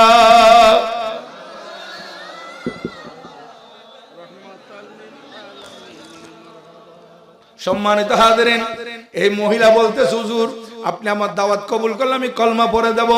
নবীজি বললেন এই মহিলা শুনো, আমি ধনীদের নবী এই কথা মনে করো না, আমি নবীজি গরিবদেরকে বড্ড ভালোবাসি, আমি গরিবদেরকে বেশি ভালোবাসি, আল্লাহর কাছে ফরিয়াদ করি গরিবদের সাথে রাখার জন্য, হাসরের ময়দানে গরিবদের সাথে যাতে আমার হাসর হয়, এটা আমি চাই। তখন মহিলা বলতেছে তাইলে হুজুর আদদারি কিসের? আমি কলমা পড়ে দিলাম, আশহাদু আন লা ইলাহা ইল্লাল্লাহু ওয়াহদাহু লা শারীকা লাহু ওয়া আশহাদু আন্নাকা, আমরা বলি যে ওয়াশহাদু আন্না মুহাম্মাদান আবদুহু ওয়া রাসূলুহু। এখন নবীজি তো তার সামনে, এইজন্য বলতেছে ওয়াশহাদু আন্না মুহাম্মাদান আবদুহু ওয়া রাসূলুহু ওয়াশহাদু আন্নাকা। এখন কলমা পড়ে মুসলমান হয়েছে। আবার আব্দুকা ওয়া রাসূলুকা, এটা বলে যে আব্দুকা ওয়া রাসূলুকা না হয় তাহলে আমি বলবো যে তাদের কাছে ইলতিফাতের জ্ঞান নাই। বলাগতের একটা কায়দা আছে কি? ইলতিফাত, মিনাল মুতাকাল্লিম ইলাল খিতাব, মিনাল খিতাব ইলাল মুতাকাল্লিম। দেখেন আমি আপনাদের খেদমতে আরজ করব যে এই মহিলা কলমা পড়ে মুসলমান হওয়ার সাথে সাথে তার ঘুম ভেঙে গেছে। তার মহিলার ঘুম ভেঙে গেছে। ঘুম ভেঙে যাওয়ার সাথে সাথে সে দেখতেছে তার মুখ থেকে কলমা জারি আছে। এখন মহিলা থরথর করে কাঁপতেছে, কি আমি স্বপ্নের মধ্যে যা দেখলাম এগুলো বাস্তব। এখন আমি ঘুম ভাঙার পরও এটা দেখতেছি। এখন আমার স্বামী তো ঘুমে, স্বামী যদি ঘুম থেকে উঠে দেখে, কারণ ইহুদিরা মুসলমানের বিরুদ্ধে কট্টর, তাহলে আমার স্বামী যদি জানে আমি কলমা পড়ছি তাহলে আমাকে তো টুকরা করে দিবে। এখন আমি কি করব? এখানে একটা কথা আপনাদেরকে বলে দিই, আমার নবীজিকে স্বপ্নে দেখলে ঠিক দেখে। আমরা আপনারা স্বপ্নের মধ্যে অনেক কিছু দেখি, এই অনেক কিছু দেখি যে এগুলো ঠিক হয় না, ঠিক হতে পারে নাও হতে পারে, কিন্তু আমার প্রিয় নবীজিকে যদি কেউ স্বপ্নে দেখে এখানে সন্দেহের কোনো অবকাশ নাই, সে আমার নবীজিকেই দেখেছে। কেন দেখেন, আজকে বাতিল ফেরকারা বলে যে নবীজি আমাদের মতো, এরকম বলে না, আমাদের মতো সাধারণ এরকম বলে, আমার নবীজির শানে বেয়াদবি করে। দেখেন ইবলিস শয়তান আগুনের তৈরি, সে মানুষের রগের এসে হাঁটে, রগে রগে হাঁটে এবং পাওয়ারফুল। এই ইবলিস শয়তান আগুনের তৈরি, ইয়েতা শাক্কালু বিআশকালিন মুখতালিফা, বিভিন্ন সুরত ধারণ করতে পারে। কিন্তু ইবলিস শয়তান যখন আমার নবীজির ব্যাপার আসে তখন সারেন্ডার করে দেয়। কি করে দেয়? সারেন্ডার। ইবলিস শয়তান বলে যে আমি সবার মতো হতে পারি কিন্তু নবীর মতো হতে পারি না, কারণ আল্লাহ পাক সুবহানাহু ওয়া তাআলা বলেন আমি স্রষ্টা হিসেবে তুলনাহীন, আর সৃষ্টির মধ্যে আমার নবীকে বানিয়েছে তুলনাহীন। এখানে শিরিকের কি আছে? আল্লাহ পাক স্রষ্টা, আমার নবীজি সৃষ্টি। আল্লাহ পাক স্রষ্টা হিসেবে বেমিসাল, আর আমার নবীজি সৃষ্টির মধ্যে বেমিসাল। এটা বানিয়েছেন কে? আল্লাহ। এই কারণে ইবলিস শয়তান আমার নবীজি সুরত ধারণ করতে পারে না। ইবলিস শয়তান বলে আমি সবার মতো হতে পারি কিন্তু আমি নবীজির মতো হতে পারি না। এই বাতিল ফিরকার মৌলবীরা যখন নবীজিকে আমাদের মতো বলে তখন ইবলিস অবাক হয়ে তাদের দিকে তাকিয়ে থাকে। ইবলিস আশ্চর্য হয়ে যায়, আমি আগুনের তৈরি, আমি প্রত্যেকের মতো হতে পারি কিন্তু নবীর মতো হতে পারি না। আর এই সমস্ত এরা মুসলমান দাবি করে, মৌলবী দাবি করে নবীজিকে তাদের মতো কেমনে বলতেছে। ইবলিস হতবাক। ইবলিস বলে যে আমি কি শয়তান, এরা তো আমার থেকে আরো সিনিয়র শয়তান, এরা তো আমাকে ডিঙ্গিয়ে চলে গেছে। নবীজির শানে তারা এত বড় বেয়াদবি করে। দেখেন আমার নবীজিকে স্বপ্নে দেখলে কি দেখবে? ঠিক দেখবে। আমার নবীজি ইরশাদ করেন মান রানি ফিল মানামে ফাকাদ রাল হাক্কা লিআন্না শায়তানা লা ইয়াতামাসসালু বি। আমাকে যদি কেউ স্বপ্নে দেখো ঠিক দেখবে, কেননা শয়তান আমার সুরত ধারণ করতে পারে না। তাহলে এই মহিলা যে নবীজিকে দেখছে ঠিক দেখছে কিনা? এটা যদিও বা স্বপ্নে, হাকিকত দেখছে, বাস্তবে দেখছে। এই মহিলা ঘুম ভাঙার সাথে সাথে তার থেকে যখন কলমা জারি, তখন মহিলা কাঁপতেছে, ভয় পাচ্ছে। আমার স্বামী যদি ঘুম থেকে উঠে জানতে পারে আমি কলমা পড়েছি, আমাকে শেষ করে ফেলবে, আমাকে তো কতল করবে। এই কথা চিন্তা করতে করতে সকাল হওয়ার দেরি, তার স্বামী ঘুম থেকে উঠা বারান্দায় আইসা বিবির সামনে উপস্থিত। বিবি তো সারা রাত ঘুমায় নাই, স্বামী ঘুম থেকে উঠে বিবির সামনে উপস্থিত। তখন বিবি ইতস্তত করতেছে, টেনশন ফিল করতেছে, কি জানি চাপাচ্ছে, চিপি রাখতেছে, মুখ বন্ধ করে রাখতেছে, অনেক কিছু চেষ্টা করতেছে মুখ বন্ধ রাখার, কিন্তু পারতেছে না। কি কি বলতেছে? তখন স্বামী বলতেছে বিবিরে তুমি এগুলো কি পড়তেছো, কি বলতেছো? বলে না কিছু না, কিছু না। আপনি কি মনে করেন? এনে কিছু না, সমস্যা নাই। বলে না আমি তো দেখতেছি তুমি টেনশন ফিল করতেছো, আমি দেখতেছি তুমি চিন্তিত, তুমি আমার থেকে কি জানি লুকাচ্ছ, এগুলো বলতেছে। আর বিবি বারবার বলতেছে না কিছু না, কিছু না। তো স্বামী বলতেছে বিবিরে তুমি আমার কাছে শিকার যাবে না, তাইলে আমার থেকে শুনো। বড় করে বলে না সুবহানাল্লাহ। বিবিরে ওই সওদাগর সাহেবের মাহফিলে তুমি গিয়েছিলে, ওই মাহফিলে আখিরি জামানার নবীর তশরিফ আনয়ন হয়েছিল, নবীজির আগমন ঘটেছিল। আর তুমি বলেছিলে ওই নবীকে তুমি সালামও দিয়েছিলে এবং তোমার দাওয়াত কবুল করলে, তুমি কলমা পড়ে দিবে বলেছিলে। ওই হায়াতুন নবীর হাতে দাওয়াত কবুল করার পর তুমি কলমা পড়েছো। নবীজি যখন দাওয়াত কবুল করেছেন তোমার ঘরে আসবেন বলছে, তখন তুমি ওই নবীর কলমা পড়ে দিয়েছিলে। এখন কেন আমার থেকে লুকাচ্ছ? বিবিরে তুমি যেই নবীর হাতে কলমা পড়েছো, ওই নবী ইমামুল আম্বিয়া, ওই নবী হায়াতুন নবী, ওই নবী মানুষের কলবের অবস্থা জানে নবী। ওই নবী জানে তুমি কলমা পড়ার পর আমি যদি কলমা না পড়ি তাহলে তোমার উপর নির্যাতনের স্টিম রুলার চলবে। এই জন্য তোমাকে কলমা পড়ার পর ওই হায়াতুন নবী আমাকে ডেকে আমাকেও কলমা পড়াইয়ে দিয়েছে। আল্লাহু আকবার। ইয়া রাসূলুল্লাহ, ইয়া গোসলান দস্তগীর। দেখেন এটা মিলাদুন নবীর ফজিলত, মিলাদুন নবীর উসিলায় বিধর্মীর কলমা নসিব হয়েছে। বিধর্মীর কি নসিব হয়েছে? কলমা নসিব হয়েছে। এটা কিসের উসিলায়? ঈদে মিলাদুন নবী সাল্লাল্লাহু আলাইহি ওয়াসাল্লামের উসিলায়। মিলাদুন নবীর ফজিলত দেখেন, এভাবে একটা ফজিলত বলতে গেলে অনেক সময় লাগবে। আমি আর কথা বাড়াবো না, আমি আপনাদের ক্ষমতা এতটুকু আরজ করব, এটা হচ্ছে মিলাদুন নবী। এটা এতক্ষণ বর্ণনা করলাম কি মিলাদুন নবী। আবার এখানে ফাতিহা ইয়াজদাহুম শরীফ আছে, এদিকে কিছু আমি আলোচনা করতে যাই, এই সংক্ষেপে এতটুকু বললাম। আবার এদিকে ফাতিহা ইয়াজদাহুমের দিকে যদি আলোচনা করতে যাই, ফাতিহা ইয়াজদাহুম হয় আমাদের বড় পীর হযরত আব্দুল কাদের জিলানী রাদিয়াল্লাহু তাআলার স্মরণে, ঠিক না? এই বড় পীর আব্দুল কাদের জিলানী রাদিয়াল্লাহু তাআলা। এখন এতক্ষণ তো কোন রকমে মানতে পারলো, ওরা বলবে যে এতক্ষণ ঠিক ছিল, নবীজির শানে বলছিল, এখন তো ওলি শানে চলে আসছে। কারণ এরা আল্লাহর ওলি শান বর্ণনা করলে সহ্য করতে মোটেই পারে না। আর আমরা যখন মাজার জিয়ারত করতে যাই, তখন তারা বলে যে মাজার পূজারি, বলে না? আচ্ছা, আমি আপনাদের খেদমতে আরজ করি, এখানে হুজুর আছে, মাজার এটা আরবি শব্দ, ইসমে জরবে সিগা, মাজার মানে জিয়ারতের স্থান। মাজার মানে কি? জিয়ারতের স্থান। মাজার হচ্ছে জিয়ারতের স্থান, আর মন্দির হচ্ছে পূজার স্থান। মাজার হচ্ছে জিয়ারতের স্থান, মন্দির হচ্ছে পূজার স্থান।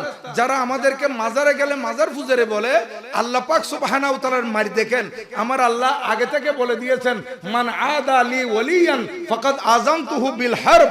যারা আমার ওলিদের বিরুদ্ধে শত্রুতামি করবে, আমি আল্লাহ তাদের বিরুদ্ধে যুদ্ধ ঘোষণা করলাম। আল্লাহর আউলিয়া কেরামের বিরুদ্ধে শত্রুতামি করলে যুদ্ধ ঘোষণা কার? আল্লাহর। আল্লাহ বলেন আমি যুদ্ধ ঘোষণা করলাম। এখন আল্লাহর সাথে যুদ্ধ করে কে পার পাবে? দেখেন আমার আল্লাহর মায়ের যারা আমাদেরকে মাজার পূজারি বলছিল, এখন মাজার তো পূজার স্থান, জিয়ারতের স্থান, এখন আল্লাহ পাক তাদেরকে সরাসরি পূজার মধ্যে পাঠিয়ে দিয়েছে। আর আমরা এখানে মিলাদুন নবীর তবরুক খাই, এগুলাকে তারা সহ্য করতে পারে না। মিলাদুন নবীর তবরুক আজকে এই পূর্ব নাটমোড়া ঈদে মিলাদুন নবী সাল্লাল্লাহু আলাইহি ওয়াসাল্লাম উদযাপন পরিষদের মাহফিলে দেখেন, এখান থেকে যত মেয়ে বাইরে বিয়ে দিয়েছে, এরা চলে আসছে না মাহফিল উপলক্ষে। ঈদে মিলাদুন নবী সাল্লাল্লাহু আলাইহি ওয়াসাল্লাম উপলক্ষে আমাদের জামিয়া থেকে যখন জুলুস বের হয়, অনেক সময় প্রবাসী ভাইয়েরা ঈদে চাঁদে ছুটি কাটায় না, এরা বলছে মিলাদুন নবীর জুলুসে ছুটি কাটাবো। মিলাদুন নবীর জুলুসে তারা চলে আসে।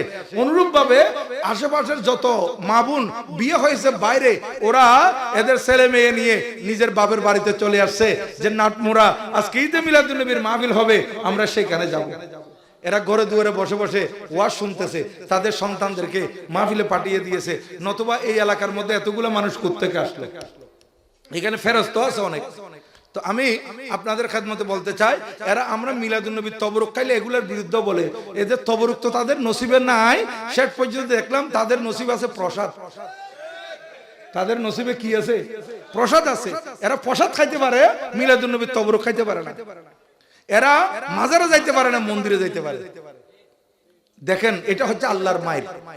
কারণ আল্লাহর ওলিদেরকে ভালোবাসেন কে? আল্লাহ। আর আল্লাহর ওলিদের শান বর্ণনা করেছেন আমার আল্লাহ কোরআন শরীফে, একটা দুইটা জায়গায় নয়। আমি আপনাদের খেদমতে আজকে আরজ করতে চাই, দেখেন কোরআন শরীফ খুলেন, সূরা আলে ইমরান। সূরা কি?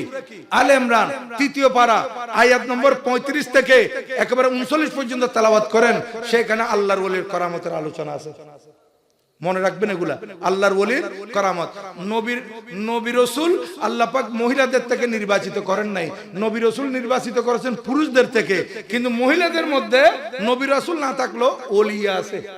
কি আছে? ওলিয়া। হযরতে মরিয়ম আলাইহিস সালাম, হযরতে সাইয়্যিদানা ঈসা আলাইহিস সালামের আম্মা, উনি যুগশ্রেষ্ঠ ওলিয়া ছিলেন। এবং আমার আল্লাহ কোরআনে পাকে বলেছেন, লাইসা যাকারু কাল উনসা, এই মহিলার মতো কোনো পুরুষও নেই। এমন ওলি, ওনার আলোচনা আমার আল্লাহ কোরআন শরীফে করেছেন। এবং আল্লাহর ওলি শানে গোটা সূরা নাযিল হয়েছে, সূরা মরিয়ম। সূরা মরিয়ম। এবার সূরা ইউনূস আয়াত নম্বর 62, 63, 64 এগুলো নোট করে রাখেন। 62, 63, 64 সেখানে আল্লাহর ওলি শান, আল্লাহর ওলির পরিচয়, আল্লাহর ওলিদের জন্য সুসংবাদ, এটা বর্ণনা করেছেন কে? আল্লাহ সুবহানাহু ওয়া তাআলা। এখন তারা ওলির আলোচনা পাইতেছে না। এবার আরেকটু সামনের দিকে আসেন, 15তম পারা, সূরাতুল কাহফ। সূরাতুল কাহফ এটা সূরা বনী ইসরাইলের পরপর, সূরা ইসরার পরপর সূরাতুল কাহফ। এই সূরাতুল কাহফের 9 নম্বর আয়াত থেকে 25 নম্বর আয়াত পর্যন্ত তেলাওয়াত করেন। সেখানে 7 জন ওলির আলোচনা আছে। কয়জন? সূরাতুল কাহফে 9 নম্বর আয়াত থেকে 25 নম্বর আয়াত পর্যন্ত তেলাওয়াত করলে দেখা যাবে আল্লাহ সুবহানাহু ওয়া তাআলা একজন দুইজন নয় 7 জন ওলির আলোচনা করেছেন যারা আমার নবীজি এই দরাদমে আসার আরো 900 বছর আগে রোম সাম্রাজ্যে জন্ম লাভ করেছিলেন। একজনের নাম হযরতে ইমলিখা, তারপর হযরতে মাকসাল মিনা, হযরতে শাজনুস, হযরতে দাবারনুস, হযরতে মরতুস, হযরতে কশাবতিনুস, হযরতে কুস্তুনস রাদিয়াল্লাহু তাআলা আনহুম। এই 7 জন আল্লাহর ওলি, এদেরকে আমার আল্লাহ ঘুমের মধ্যে রেখে দিয়েছেন 309 বছর। কয় বছর? আচ্ছা, মানুষ বাঁচে না 300 বছর? 100 বছর বাঁচে তো কয়জন আছে? বহুত কম। কদিবে শতবর্ষী মানুষ, শতবর্ষী অবাক হয়ে যায় মানুষ। হ্যাঁ, মানুষ 70 বছর, 80 বছর, 85, 90-এর মধ্যে মানুষ ইন্তেকাল করতেছে। 100 বছর বাঁচতেছে অনেক কম।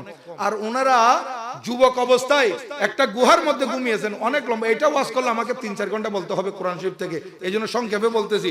একটা গুহার মধ্যে ঘুমিয়েছেন আর রাত্রে ঘুমিয়েছেন, খেয়াল করছেন সকালবেলা উঠে গভীর থেকে গভীরে চলে যাবে, কিন্তু আমার আল্লাহ তাদেরকে ঘুমের মধ্যে রেখে দিয়েছেন 309 বছর। 300। এটা যদি আমি হাদিস শরীফ থেকে বলতাম তাহলে বলতেছে এটা হাদিস শরীফের সনদ দুর্বল, এটা সনদ দুর্বল, এটা জয়ীফ হাদিস এরকম বলতো। কিন্তু এটা তো কোরআন শরীফ। এখানে একটা নোক্তা জের জবর জয়ীফ বলার কারো কোনো সুযোগ আছে? ক্ষমতা আছে? নাই। তাহলে এবার দেখেন কোরআন শরীফ, আমি যারা আল্লাহর ওলির সম্মান সহ্য করতে পারে না তাদেরকে বলবো ভাই কোরআন শরীফ খুলেন, আপনি 15তম পারায় যান, 25 নম্বর আয়াত সূরা কাহাফ। সূরা কাহাফের কত নম্বর আয়াত? 25 নম্বর আয়াত। আমার আল্লাহ বলেন ওয়ালাবিসু ফি কাহফিহিম সালাসামিয়াতিন সিনিনা ওয়াজদাদু তিসআ। কুরআনুল কারীমে আল্লাহ সুবহানাহু ওয়া তাআলা বলেন তারা গুহার মধ্যে ঘুমিয়েছিল 309 বছর। কয় বছর? 309 বছর।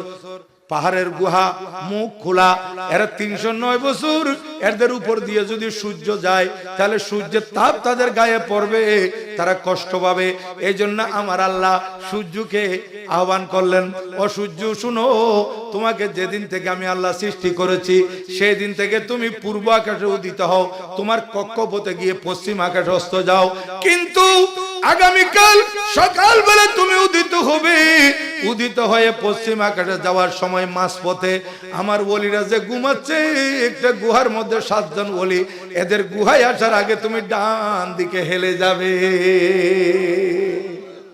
দেখেন আল্লাহর ওলিদেরকে আল্লাহ পাক কত ভালোবাসেন, সূর্যের রাস্তা পর্যন্ত পরিবর্তন করে দিয়েছেন ওলির খাতিরে।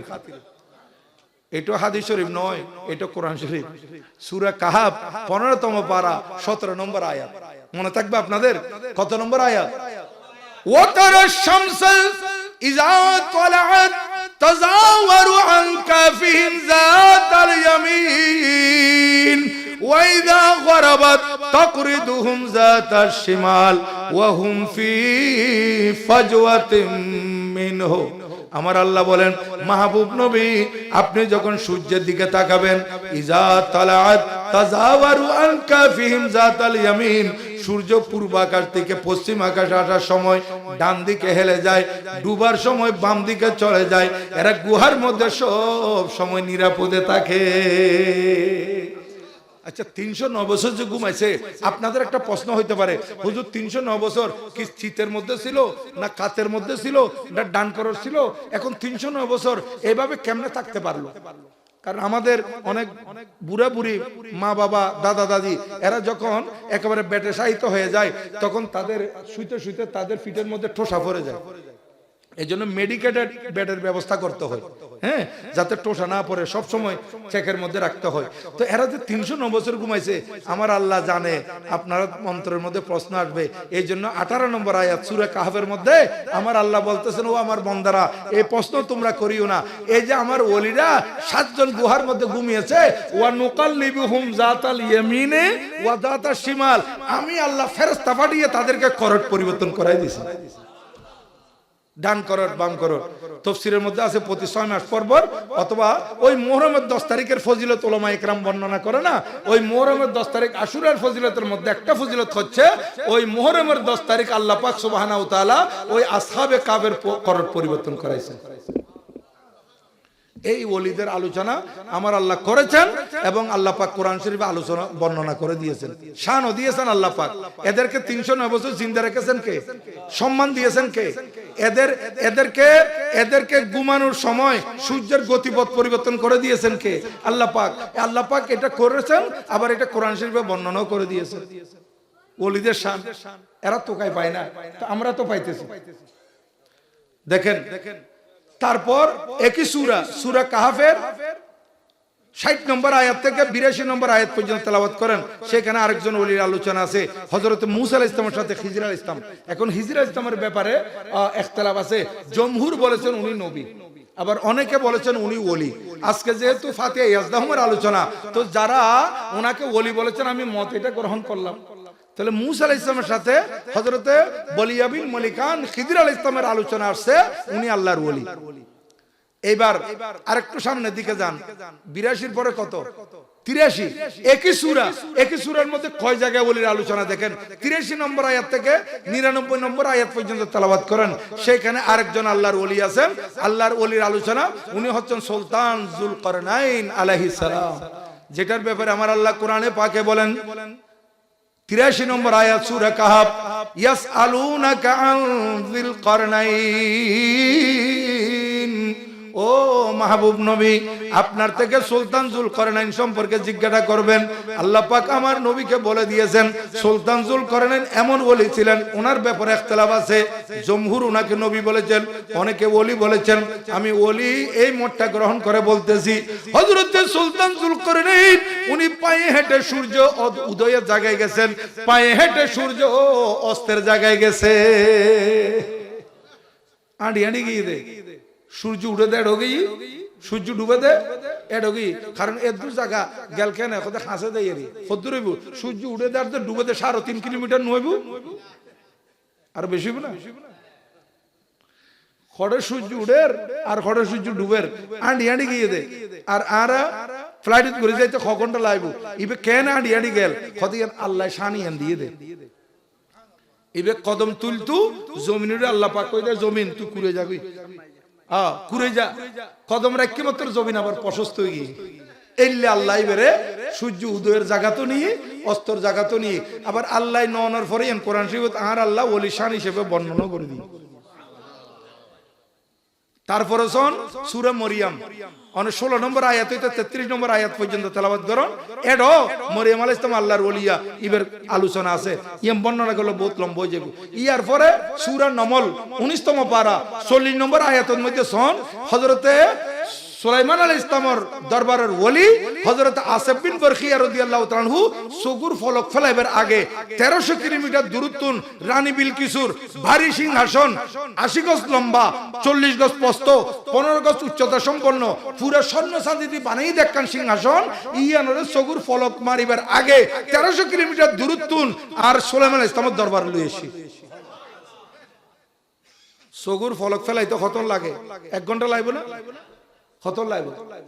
1 মিনিট না 1 সেকেন্ড?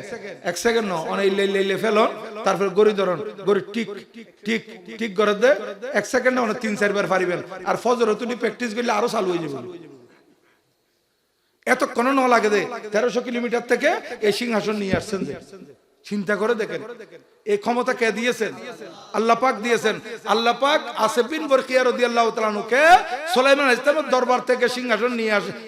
সুলাইমান আলাইহিস সালামের দরবারে রানী বিলকিসের দরবার কোথায়? এটা সাবা শহরে ইয়েমেনের। সেখান থেকে সিরিয়া বাইতুল মাকদাসের মধ্যে সুলাইমান আলাইহিস সালামের রাজপ্রাসাদে এই সিংহাসন নিয়ে আসছে। 1 সেকেন্ডও লাগে না। এটা হচ্ছে ওলির করামত। এটা আমার আল্লাহ আবার কোরআন শরীফে বর্ণনা করে দিয়েছেন।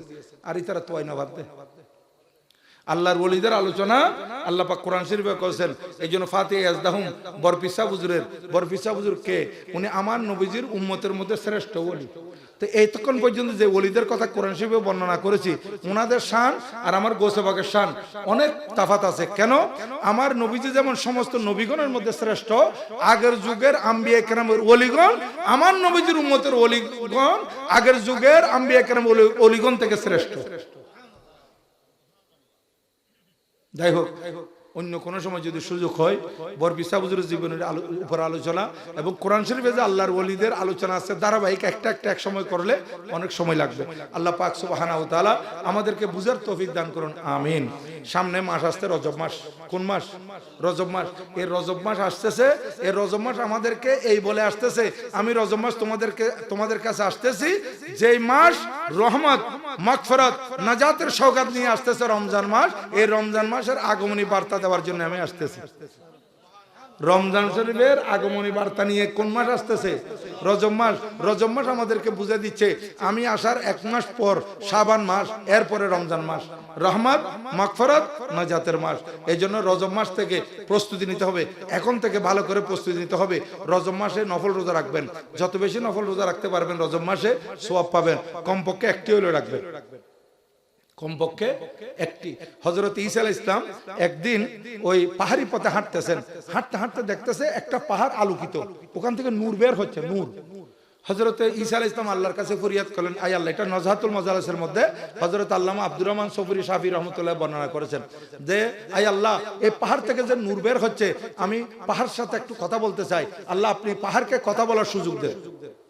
ঈসা আলাইহিস সালাম যখন আল্লাহর কাছে ফরিয়াদ করেছেন, ওই পাহাড় আমার আল্লাহর হুকুমে হযরত ঈসা আলাইহিস সালামের সাথে কথা বলতেছে। হযরত ঈসা আলাইহিস সালাম বলতেছেন, আয় পাহাড়, তুমি কি কাজ করেছো? তোমার ভিতর থেকে আলো বের হচ্ছে, কারণ কি? পাহাড় বলতেছে, হুজুর, আমার কোনো ক্রেডিট নয়, আমার কোনো যোগ্যতা নয়, আমার ভিতর একজন আল্লাহর বান্দা আছে। হুজুর, আমি পাহাড়ের ভিতর একজন আল্লাহর ওলি আছে, উনি সেখানে ইবাদত করে, আর ইবাদতের কারণে আমি পাহাড় থেকে নূর বের হই। তখন আমার হযরত সৈয়দনা ঈসা আলাইহিস সালাতু ওয়াস সালাম আল্লাহর দরবারে ফরিয়াদ করলেন, আল্লাহ, এই ভিতরে যে বান্দা আছে, ওই বান্দার সাথে আমি কথা বলতে চাই, সেই সুযোগটা আমাকে একটু করে দেন। সাথে সাথে পাহাড় ফেটে গেল, ওই আল্লাহর বান্দা বেরিয়ে আসলেন। আসার পর হযরত ঈসা আলাইহিস সালামকে সালাম দিলেন। ঈসা আলাইহিস সালাম সালামের জবাব দিলেন, বলতেছেন, আপনি এখানে কি করতেছেন? বলে, হুজুর, এখানে আজকে নয়, শুধু এখন প্রায় 600 বছর আমি এই পাহাড়ের ভিতরে আছি। কয়শো বছর? 600 বছর আমি হযরত মূসা আলাইহিস সালামের উম্মত, এবং তৌরাতের মধ্যে আখিরি জামানার নবীর যে সম্মান আছে, এগুলো পড়ার পর আমার ভিতরে একটা স্বাদ জেগেছে। আমি আল্লাহর কাছে ফরিয়াদ করলাম, আল্লাহ, আমাকে এমন একটা নিরাপদ জায়গায় তুমি হায়াত দাও, হায়াত লম্বা করে দাও, নিরাপদ জায়গায় অবস্থান করার তৌফিক দাও, আখিরি জামানার নবী আসলে যাতে আমি ওনার সাথে সাক্ষাৎ করতে পারি। বলে, হুজুর, 600 বছর হয়ে গেছে আমি এখানে ইবাদত করতেছি। তখন হযরত ঈসা আলাইহিস সালাম চিন্তা করতেছেন, এই লোকটা যেভাবে নির্জন ইবাদত করতেছে, এইরকম ইবাদত গুজার বান্দা তো আল্লাহ সৃষ্টির মধ্যে মনে হয় আর নাই। তখন তিনি আল্লাহর দরবারে ফরিয়াদ করলেন, আয় আল্লাহ, এই বান্দা 600 বছর পাহাড়ের ভিতর বসে বসে ইবাদত করতেছে, আল্লাহ, এর চাইতে বড় ইবাদত গুজার তার কেউ নাই মনে হয়। তখন আমার আল্লাহ সুবহানাহু ওয়া তাআলা হযরত সৈয়দনা ঈসা আলাইহিস সালামের উপর ওহী নাযিল করলেন, আয় ঈসা, শুনো, আখিরি জামানার নবীর উম্মতের মধ্যে যদি কেউ রজব মাসে একটি রোজা রাখে, এই একটি রোজার সওয়াব এই লোকটার 600 বছর ইবাদতের থেকে আরো ফজিলত বেশি হবে। চিন্তা করে দেখেন, এগুলো সব পেয়েছে আমাদের প্রিয় নবীজির উসিলায়।